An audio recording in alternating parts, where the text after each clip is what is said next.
जय हिंद, जय भारत। आज हम बात करने वाले हैं हिस्ट्री अर्थात इतिहास के बेसिक क्लास में, जहां पर हम आपको वह इम्पॉर्टेंट प्रश्न बताएंगे जो कि बेसिक हिस्ट्री से आपके हर एग्जाम में पूछे जाते हैं। तो आज का वीडियो शुरू करने से पहले चैनल पर नए हो तो चैनल को सब्सक्राइब कर लीजिए, साथ ही बेल आइकन को प्रेस कर लीजिए, क्योंकि हम आपके लिए ऐसी वीडियो डेली बेसिस पे लाते रहते हैं। तो आइए आज की वीडियो शुरू करते हैं। देखिए, आज हम बात करेंगे हिस्ट्री की। तो हिस्ट्री के बेसिक प्रश्न से शुरू करते हैं, जो कि आपके एग्जाम में हर समय पूछी जाती है कि हिस्ट्री को यदि हम बात करें लिखित सामग्री के आधार पर, जो रिटन स्टेटमेंट होता है उसके आधार पर हम उसको हिस्ट्री को 3 पार्ट्स में डिवाइड कर सकते हैं। यदि हम बात करें तो सबसे पहले बांट सकते हैं दोस्तों प्री हिस्ट्री, जिसको हम बोलते हैं प्रागैतिहासिक काल। बात करें उसके बाद तो प्रोटो हिस्ट्री आती है, जिसको हम बोलते हैं आद्य ऐतिहासिक काल, और लास्ट में आता है ऐतिहासिक अर्थात हिस्ट्री। तो हमारी हिस्ट्री दोस्तों 3 पार्ट में डिवाइड है, प्री हिस्ट्री, फिर प्रोटो हिस्ट्री, फिर हिस्ट्री।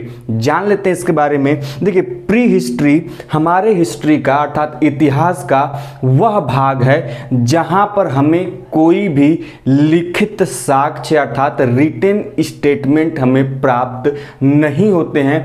इसके लिए वह उस समय के जो फिजिकल एविडेंस है अर्थात स्टोन के जो टूल्स हैं या फिर अन्य अदर हैं जो एविडेंस है, उनके आधार पर हम उनकी विवेचना अर्थात उनके बारे में जानकारी प्राप्त करते हैं। वहां पर हमें कोई भी लिखित साक्ष्य नहीं मिलता। दोस्तों, किस काल के बारे में बात कर रहे हैं हम लोग?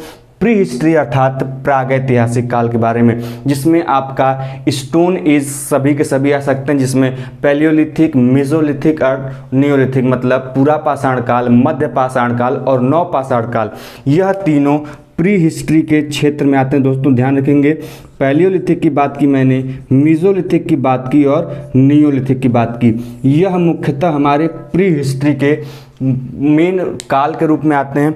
बात करें उसके बाद प्रोटो हिस्ट्री अर्थात आद्य ऐतिहासिक काल में। देखिए, आद्य ऐतिहासिक काल वह काल है हमारे इतिहास का जिसमें हमें लिखित साक्ष्य मिलते तो अवश्य हैं, लेकिन उन्हें अभी पढ़ा नहीं जा सका है, क्योंकि उनको डिसाइफर अर्थात उनकी जो लिखावट है उनको अभी तक विद्वानों ने समझा नहीं है कि क्या है कैसे है। तो इसलिए इतिहास का वह संक्रमण का काल जहां पर हमें लिखित साक्ष्य दोस्तों मिलता तो जरूर है, लेकिन हम उसे पढ़ नहीं सके अभी तक। तो ऐसा काल क्या कहलाता है इतिहास का?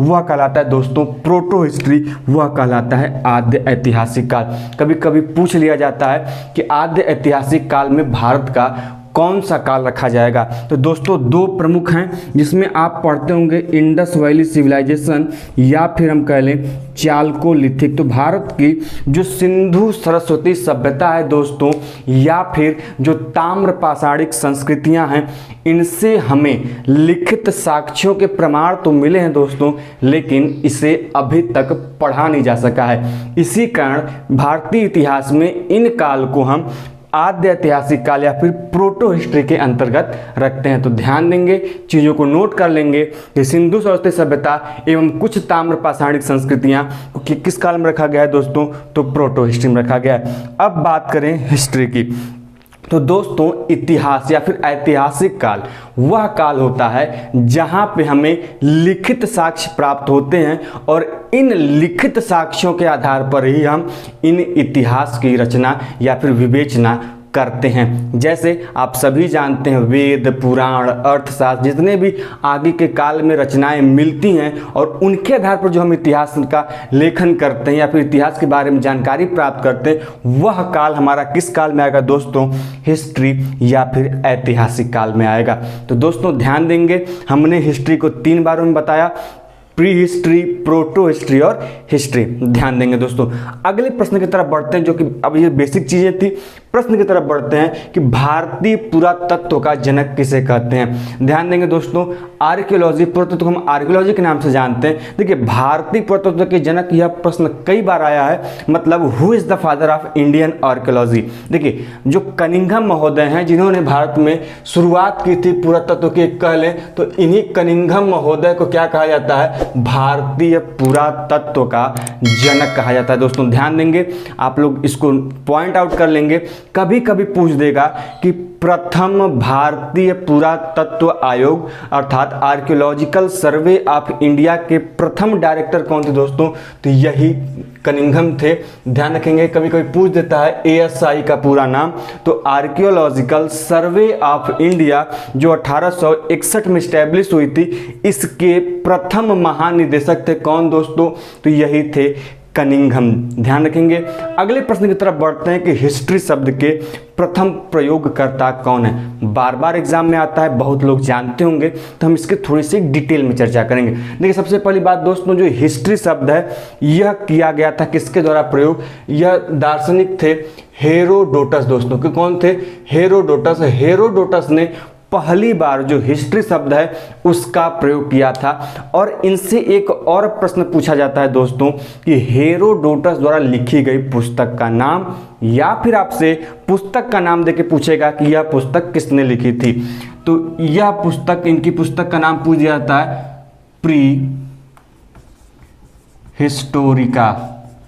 प्री हिस्टोरिका किसने लिखा है, तो प्री हिस्टोरिका किसके द्वारा लिखी गई पुस्तक दोस्तों, वह लिखी गई है हेरोडोटस। और हेरोडोटस के ही दोस्तों कहा जाता है इतिहास का जनक, फादर ऑफ हिस्ट्री। ध्यान रखेंगे, चीज़ों को याद कर लेंगे, अन्यथा बार बार कंफ्यूज होंगे। जो लोग BA BLLB इत्यादि की तैयारी कर रहे हैं, या फिर किसी यूनिवर्सिटी एग्जाम या फिर कॉम्पिटिटिव एग्जाम की तैयारी कर रहे होंगे, तो वो यह प्रश्न को जरूर देखे होंगे कि इतिहास के पिता के रूप में किसे जाना जाता है दोस्तों, तो वह जाना जाता है हेरोडोटस को। आगे बढ़ते हैं अगले प्रश्न की तरफ। दोस्तों, मैंने 3 टर्म लिखे हैं, 3-4 टर्म जो कि आपके एग्जाम में बार बार आते हैं और न जानते हुए आप इन चीज़ों को गलत करके आते हैं। हम मैक्सिमम काल को, मतलब किसी तिथि को या फिर कह लें डेट को डोमिनेट करने के लिए या फिर हम उसको दिखाने के लिए क्या करते हैं, वहाँ पर पर्टिकुलर टर्म यूज़ करते हैं उसके पीछे, जैसे AD, BC, BCE, BP या फिर CE। इन टर्मों का उपयोग हम डेट्स के साथ करते हैं जो उसके काल को दर्शाता है। अब आपके एग्जाम में क्या पूछा जाएगा दोस्तों कि इन पर्टिकुलर टर्म का फुल फॉर्म क्या है, आजकल के एग्जाम में यह पूछा जाता है। सबसे पहले सभी जानते होंगे AD। AD का मतलब होता है दोस्तों एनो डोमिनी। ध्यान रखेंगे, कई बार एग्जाम में पूछा गया आपके कि AD का मतलब क्या होता है दोस्तों, तो AD का मतलब होता है एनो डोमिनी। ध्यान रखेंगे, चीज़ों को नोट करते हुए चलेंगे, अन्यथा बाद में आप बहुत ज़्यादा कंफ्यूज हो जाएंगे। AD का मतलब दोस्तों एनो डोमिनी। बात करें BC का मतलब दोस्तों सभी जानते होंगे बिफोर क्राइस्ट। दोस्तों ध्यान रखेंगे, बिफोर क्राइस्ट होता है BC का मतलब। वहीं पर बात करें BCE दोस्तों, तो BCE का मतलब होता है बिफोर कॉमन एरा। ध्यान देंगे दोस्तों, बिफोर कॉमन एरा, BC का मतलब बिफोर कॉमन एरा। और वहीं पर बात करें BP, आजकल ये बहुत ज़्यादा पूछा जाता है, तो वो होता है BP का मतलब होता है बिफोर प्रेजेंट। दोस्तों क्या होता है, बिफोर प्रेजेंट। कभी कभी दोस्तों ध्यान रखेंगे BCE न लिखकर वहां पर क्या लिखेगा दोस्तों, केवल और केवल CE, B को हटा देता है, तो CE के लिए केवल ध्यान रखेंगे कॉमन एरा। तो हमने कुल 5 टर्म आपको बताएं दोस्तों, फिर से देख लेते हैं। AD का मतलब एनो डोमिनी, BC का मतलब बिफोर क्राइस्ट, BCE का मतलब बिफोर कॉमन एरा, और BP का मतलब बिफोर प्रेजेंट, और CE का मतलब कॉमन एरा। तो हमने इस प्रकार इन महत्वपूर्ण डेट्स में के साथ लगने वाले फुल फॉर्म को जान लिया। अब हम बात करें अगले प्रश्न की कि गुप्त संवत क्या है, वह इसके प्रारंभकर्ता कौन है। दोस्तों बार बार एग्जाम में पूछा जाता है कि गुप्त संवत के प्रारंभकर्ता कौन है दोस्तों, तो गुप्त संवत के प्रारंभकर्ता है कौन, चंद्रगुप्त प्रथम। ध्यान देंगे दोस्तों, कई बार पूछा जाता है। चंद्रगुप्त प्रथम ने अपने शासनकाल में गुप्त संवत की शुरुआत की थी, कब, 319 AD में। ध्यान दें दोस्तों, बार बार एग्जाम में पूछा जाता है कि गुप्त संवत की शुरुआत तक कब से मानी जाती है, आपको डेट दे देगा, आपको उसमें टिक लगाना होगा। तो ध्यान रखेंगे 319 AD से गुप्त संवत की शुरुआत हुई, और किसके द्वारा गुप्त संवत की शुरुआत की गई दोस्तों, तो यह किया गया था चंद्रगुप्त प्रथम द्वारा। अगले प्रश्न की तरफ बढ़ते हैं कि भारत का प्रथम म्यूजियम कहाँ स्थापित किया गया दोस्तों। यह काफ़ी ज़्यादा इंपॉर्टेंट प्रश्न है और आजकल के एग्जाम में पूछा जाता है। तो भारत का दोस्तों प्रथम म्यूजियम स्थापित किया गया था पश्चिम बंगाल के कलकत्ता में उस समय। तो कलकत्ता में उस समय 1814 ईस्वी में, कब दोस्तों, 1814 ईस्वी में भारत का प्रथम म्यूजियम स्थापित किया गया था। कहाँ पर दोस्तों, कलकत्ता में। ध्यान रखेंगे, इस पॉइंट को नोट कर लेंगे कि भारत का प्रथम म्यूजियम कहाँ स्थापित किया गया था, तो कलकत्ता के, पश्चिम बंगाल के कलकत्ता शहर में। कब, तो 1814 में स्थापित किया गया था। अब दोस्तों आपके लिए प्रश्न है जो आपको कमेंट बॉक्स में बताना है कि भारत में या फिर म्यूजियम डे कब मनाया जाता है, किस दिवस को म्यूजियम डे के रूप में हम सेलिब्रेट करते हैं, आपको कमेंट बॉक्स में कमेंट करके बताना है। अगले प्रश्न की तरफ बढ़ते हैं कि भारतवर्ष शब्द का प्रयोग सर्वप्रथम किस अभिलेख में किया गया। ध्यान देंगे दोस्तों, यहाँ पर मैंने अभिलेख की चर्चा की है, अभिलेख कर लेंगे यहाँ पे। तो यदि अभिलेख पूछे दोस्तों कि भारतवर्ष, देखिए ध्यान दीजिएगा, टर्म भी ध्यान दीजिएगा अन्यथा कंफ्यूज हो जाएंगे। यदि भारतवर्ष टर्म पूछे और अभिलेख की चर्चा करें दोस्तों, इंस्क्रिप्शन की बात करें, तो वह अभिलेख था हाथी गुम्फा अभिलेख दोस्तों। कौन सा, हाथी गुम्फा अभिलेख। तो अब कभी कोई पूछ लिया जाता है कि हाथी गुम्फा अभिलेख किस शासक का था दोस्तों, तो यह इसके शासक थे कौन दोस्तों, खारवेल। तो खारवेल का जो हाथी गुम्फा अभिलेख है दोस्तों, उस अभिलेख में सबसे पहली बार जो टर्म भारत के लिए यूज हुआ था वह कौन सा था दोस्तों, भारतवर्ष। अर्थात इस भारतवर्ष का शब्द का प्रयोग सबसे पहले किस अभिलेख, किस इंस्क्रिप्शन में आया, तो वह अभिलेख था दोस्तों हाथी गुम्फा अभिलेख। और वह किस शासक का था यह भी पूछा जाता है आपसे, तो ध्यान रखेंगे खारवेल शासक का नाम है और खारवेल के हाथी गुम्फा अभिलेख में पहली बार कौन सा शब्द आया था, भारतवर्ष। यदि, अब एक बात और ध्यान रखेंगे, यदि पुस्तक का नाम पूछने लगे कि किस पुस्तक में या किस रचना में पहली बार भारतवर्ष आया था दोस्तों, तो यदि पुस्तक जैसे ही पूछेगा तो आप लोग ध्यान देंगे अष्टाध्यायी दोस्तों। पुस्तक का नाम है अष्टाध्यायी, जो कि किसके द्वारा लिखी गई दोस्तों, पाणिनि। कौन दोस्तों लिखा है इसे, पाणिनि। तो पाणिनि की जो पुस्तक अष्टाध्यायी है, उस पुस्तक में पहली बार दोस्तों यह शब्द जो भारतवर्ष है वह आया था। अभिलेख की चर्चा करेगा तो हाथी गुम्फा अभिलेख, पुस्तक की बात करेगा तो अष्टाध्यायी। ध्यान देंगे। अगले प्रश्न की तरफ बढ़ते हैं कि हिंदुस्तान शब्द का प्रयोग सर्वप्रथम कहाँ पर हुआ था। बहुत ज़्यादा इंपॉर्टेंट प्रश्न है दोस्तों, बार बार एग्जाम में आपके आता है कि हिंदुस्तान शब्द का प्रयोग सर्वप्रथम किस अभिलेख में हुआ था, तो वह अभिलेख था सासानी अभिलेख। तो सासानी अभिलेख जो था, सासानी इंस्क्रिप्शन था, उसमें सबसे पहले हिंदुस्तान शब्द का प्रयोग किया गया था दोस्तों। बार बार मैं बोल रहा हूँ तो ध्यान रखेंगे, सासानी अभिलेख में सबसे पहले हिंदुस्तान शब्द का प्रयोग किया गया था। अगला प्रश्न है हमारा कि इलाही संवद किसने शुरू किया था। तो इलाही संवद 1583 ईस्वी में शुरू किया गया था दोस्तों। कब, 1583 ईस्वी में शुरू किया गया था। और इसे शुरू किया था किसने दोस्तों, तो इसे शुरू किया था दोस्तों किसे, मुगल सम्राट अकबर ने। तो अकबर द्वारा इलाही संवद की शुरुआत की गई थी। इलाही धर्म की भी स्थापना किसने की थी, ध्यान देंगे, इलाही संवत, इलाही धर्म, दोनों की शुरुआत किसने की, मुगल सम्राट अकबर ने। किसने की थी दोस्तों, अकबर ने। और इलाही संवत की शुरुआत कब हुई थी, तो 1583 ईस्वी में। और कभी कभी यह भी प्रश्न पूछा जाता है कि इलाही धर्म को प्रथम बार स्वीकार करने वाला व्यक्ति कौन था, तो वह थे बीरबल। शुरुआत किसने की थी, अकबर ने की थी। ध्यान रखेंगे। अगले प्रश्न की तरफ बढ़ते हैं कि महाभारत में कुल कितने पर्व हैं, वह गीता किस पर्व से जुड़ा है।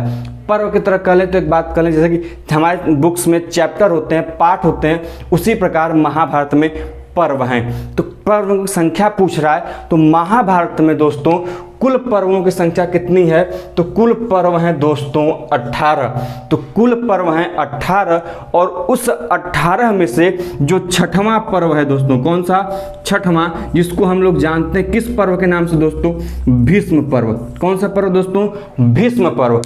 18 कुल पर्व हैं, उस 18 में से जो छठवां पर्व है दोस्तों, जिसको हम भीष्म पर्व के नाम से जानते हैं, इसी भीष्म पर्व से दोस्तों गीता हमारा रचना हुई है, या फिर गीता पर्व इसी से जुड़ा हुआ है। तो ध्यान देंगे, कभी कभी पूछ देता है आपसे कि गीता महाभारत के किस पर्व से जुड़ा है, तो दोस्तों ध्यान देंगे छठवें पर्व से, या फिर कभी कभी छठवां पर्व न देके सीधा नाम देगा तो ध्यान देंगे भीष्म पर्व।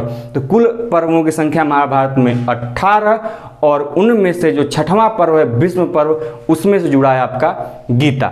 अगले प्रश्न की तरफ बढ़ते हैं कि अवतारवाद का सर्वप्रथम प्रमाण कहाँ से प्राप्त होता है। आप सभी जानते हैं भारतीय धर्म में जो सनातन धर्म है या फिर हिंदू धर्म कह लें, उसमें अवतारवाद का प्रमाण हमें समय समय पर मिलता है। विष्णु अवतार, रामा अवतार, कृष्णा अवतार जो भी हैं, इसमें जिनमें जो ये अवतारवाद का हमें जो प्रमाण मिलता है, तो सबसे पहले इसकी चर्चा कहाँ पर की गई थी, यह प्रश्न आपके एग्जाम में बार बार पूछा जाता है। तो इसकी चर्चा सबसे पहले की गई थी दोस्तों कहाँ पर, इसी गीता में। तो गीता में सबसे पहले हमें दोस्तों किसका प्रमाण मिलता है देखने को, वह मिलता है किसका, अवतारवाद का सबसे पहला प्रमाण हमें देखने को मिलता है। अगले प्रश्न की तरफ बढ़ते हैं दोस्तों कि इंडिका पुस्तक के लेखक कौन है। बहुत ज़्यादा इंपॉर्टेंट प्रश्न है, कई बार एग्जाम में आया है कि इंडिका पुस्तक के लेखक कौन है, या फिर घुमा के प्रश्न पूछेगा कि इंडिका पुस्तक से हमें किस राजवंश के बारे में जानकारी मिलती है। तो सबसे पहले डिस्कस कर लेते हैं कि इंडिका जो पुस्तक है इसको लिखा था किसने दोस्तों, इसको लिखा था मेगास्थनीज ने दोस्तों। किसने लिखा था, मेगास्थनीज। ध्यान रखेंगे, पॉइंट आउट कर लेंगे कि मेगास्थनीज ने सबसे पहली पुस्तक लिखी थी इंडिका, और यह पुस्तक मतलब इंडिका पुस्तक किस राजवंश के बारे में जानकारी देती है दोस्तों, तो ध्यान रखेंगे यह देती है मौर्य वंश के बारे में। तो जो मौर्य राजवंश था उसके बारे में जानकारी देती है कौन, यही इंडिका पुस्तक। अब पूछ लिया जाता है कि यह जो इसके जो लेखक हैं मेगास्थनीज, यह किसके दरबार में आए थे। तो जो चंद्रगुप्त मौर्य थे उनके दरबार में मेगास्थनीज एक राजदूत थे जो बाहर से आए थे, और इन्होंने यहाँ के अर्थात भारत की जो उस समय की तत्कालीन स्थिति थी उसका वर्णन अपनी इसी पुस्तक इंडिका में किया है, और उसी के थ्रू हम मौर्य राजवंश के बारे में जानने का प्रयास करते हैं। अगले प्रश्न की तरफ बढ़ते हैं कि रामायण में कुल कितने कांड हैं। जैसे मैंने बताया अभी कि महाभारत में पाठ को या फिर चैप्टर को हम पर्व के नाम से जानते हैं, उसी प्रकार महाभारत में चैप्टर को हम कांड के नाम से जानते हैं। तो कुल कितने कांड हैं, और कभी कभी पूछ जाता है कि सबसे बड़ा कांड कौन सा है। तो दोस्तों रामायण में कुल कांडों की संख्या कितनी है दोस्तों, तो कुल कांड है कितने आपके, 7। तो कुल कांडों की संख्या 7 है। और सबसे बड़े यदि कांड की बात करें तो सबसे बड़ा कांड कौन सा है दोस्तों, वह है युद्ध कांड। तो रामायण का सबसे बड़ा कांड युद्ध कांड, और कुल कांडों की संख्या उसमें कितनी रामायण में, तो कुल है 7। अगले प्रश्न की तरफ बढ़ते हैं कि वाराणसी से संबंधित जैन तीर्थंकर कौन कौन हैं। आप सभी जानते हैं जैन धर्म के संस्थापक माने जाते हैं, लेकिन जैन धर्म से संबंधित कुछ चीज़ों को जान लेते हैं आइए क्विकली कि जैन धर्म के संस्थापक कौन है। तो जैन धर्म के संस्थापक हैं दोस्तों ऋषभदेव। कौन है दोस्तों, ऋषभदेव जैन धर्म के संस्थापक हैं, जिनको हम आदिदेव के नाम से भी जानते हैं। किस नाम से, आदिदेव। यदि हम बात करें कि जैन धर्म में कुल कितने तीर्थंकर हुए, तो जैन धर्म में कुल 24 तीर्थंकर हुए। कभी कभी पूछ लेता है कि 23वें एवं 24वें तीर्थंकर के नाम। तो ध्यान रखेंगे दोस्तों 24वें तीर्थंकर 23वें तीर्थंकर के नाम की बात करें, ध्यान रखेंगे इंपॉर्टेंट करके लिख सकते हैं उसको। तो 23वें तीर्थंकर थे आपके कौन दोस्तों, वह थे पार्श्वनाथ। और 24वें तीर्थंकर कौन थे दोस्तों, आप सभी जानते होंगे महावीर स्वामी। ध्यान रखेंगे इंपॉर्टेंट है, कई बार एग्जाम में पूछा गया है कि 23वें एवं 24वें तीर्थंकर के नाम पूछ देगा कि 23वें तीर्थंकर जैन तीर्थंकर कौन थे दोस्तों, पार्श्वनाथ थे। और 24वें कौन थे दोस्तों, तो वह थे महावीर स्वामी। अब हम प्रश्न की तरफ आते हैं कि वाराणसी से संबंधित जैन तीर्थंकर कौन थे। तो ध्यान रखेंगे दोस्तों जैन तीर्थंकर जिनका संबंध बनारस से था वह ऐसे कुल 3 तीर्थंकर थे, जिनमें आपके आते हैं दोस्तों, ध्यान रखेंगे वह 3 कौन कौन से थे, तो इसको नोट डाउन कर लेंगे, कई बार पूछा जाता है। सबसे पहले बात करें तो वह थे श्रेयांसनाथ। कौन थे दोस्तों, श्रेयांसनाथ। दूसरा बात करें दोस्तों तो वह थे पार्श्वनाथ। दोस्तों कौन थे, पार्श्वनाथ। तीसरा बात करें तो वह थे सुपार्श्वनाथ। दोस्तों पार्श्वनाथ फिर सुपार्श्वनाथ, इसको ट्रिक से याद कर सकते हैं, SSP श्रेयांसनाथ, सुपार्श्वनाथ और पार्श्वनाथ। तो कुल 3 ऐसे थे जिनका संबंध किससे था दोस्तों, बनारस से था। एक और प्रश्न आपके एग्जाम में जैन धर्म से पूछा जाता है कि उस जैन तीर्थंकर का नाम बताइए जो कि स्त्री के रूप में भी जाने जाते हैं। दोस्तों यह कई बार एग्जाम में आपके आता है कि ऐसे जैन तीर्थंकर का नाम बताइए जो कि स्त्री के रूप में भी जाने जाते हैं, तो वह थे मल्लीनाथ। ध्यान देंगे दोस्तों, मल्लीनाथ को कुछ विद्वान मानते हैं कि यह क्या थे, स्त्री थे। ये इंपॉर्टेंट प्रश्न है, कई बार आपके एग्जाम में पूछा जाता है। अगले प्रश्न की तरफ बढ़ते हैं कि राज तरंगिणी के लेखक कौन है। कई बार एग्जाम में आया है, बहुत ज़्यादा इंपॉर्टेंट प्रश्न है कि राज तरंगिणी के लेखक कौन है। इससे 2 या 3 चीज़ें आपके एग्जाम में पूछी जाती हैं कि राज तरंगिणी के लेखक, सबसे पहले बात कर लें तो इसके लेखक है दोस्तों कल्हड़। कौन है दोस्तों, कल्हड़। और दूसरा जो सबसे प्रश्न इंपॉर्टेंट पूछा जाता है कि राज तरंगिणी से हमें किस क्षेत्र के शासन के बारे में जानकारी प्राप्त होती है। तो दोस्तों राज तरंगिणी से हमें जो कश्मीर का क्षेत्र है, जम्मू कश्मीर, वहां के शासन व्यवस्था की जानकारी मिलती है। तो ध्यान देंगे, कई बार एग्जाम में पूछा जाता है कि राज तरंगिणी से हमें किस राज्य के या किस क्षेत्र के शासन की जानकारी मिलती है दोस्तों, तो जम्मू कश्मीर की। और राज तरंगिणी के लेखक कौन है दोस्तों, तो यह हैं कल्हड़। तो हमने इतने इंपॉर्टेंट प्रश्न की चर्चा की और अब एक और पॉइंट की चर्चा करेंगे, कुछ संवत के बारे में, जो कि आपके एग्जाम में बार बार पूछा जाता है कि इस संवत की शुरुआत किसने की, कब की और किसके द्वारा किया गया। तो ध्यान देंगे दोस्तों, सब एक एक करके डिस्कस करते हैं। हमने 2 संवत की चर्चा कर ली है यहाँ पे, गुप्त संवत की बात की थी, उसके बाद इलाही संवत की। इनके अलावा बात करें जो पूछा था आपके एग्जाम में कि विक्रम संवत।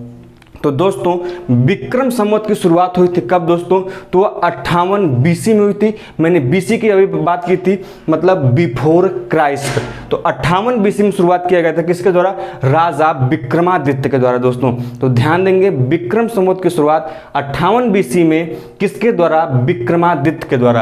अगली बात करें शक संवत, कई बार एग्जाम में आपके आया है। तो शक संवत की शुरुआत हुई थी 78 AD में। AD का मतलब दोस्तों एन्नो डोमिनी। तो 78 AD में किसने शुरुआत की थी शक संवत की दोस्तों, कई बार एग्जाम में पूछा जाता है। तो कनिष्क ने, दोनों डेट भी याद रखेंगे और किसने शुरुआत की थी ये भी याद रखेंगे। तो शक संवत की शुरुआत 78 AD में किसके द्वारा दोस्तों, कनिष्क के द्वारा। अब बात करें कलचुरी संवत, थोड़ा नया है, ट्रेंड में है, कई बार एग्जाम में आया है। तो कलचुरी संवत की शुरुआत दोस्तों कब किया गया था, यह किया गया था 248 AD में। कब किया गया था दोस्तों, 248 AD में। वहीं पर हर्ष संवत की बात करें, हर्ष संवत वर्धन वंश के शासक थे हर्षवर्धन, इनके द्वारा शुरुआत किया गया था कब, 606 AD में, अर्थात 606 एन्नो डोमिनी में। तो 606 AD में हर्षवर्धन द्वारा कौन संवत की शुरुआत की गई थी, हर्ष संवत की। और लास्ट बात करें हिजरी संवत, यह प्रश्न पिछले कुछ सालों में कई बार पूछा गया है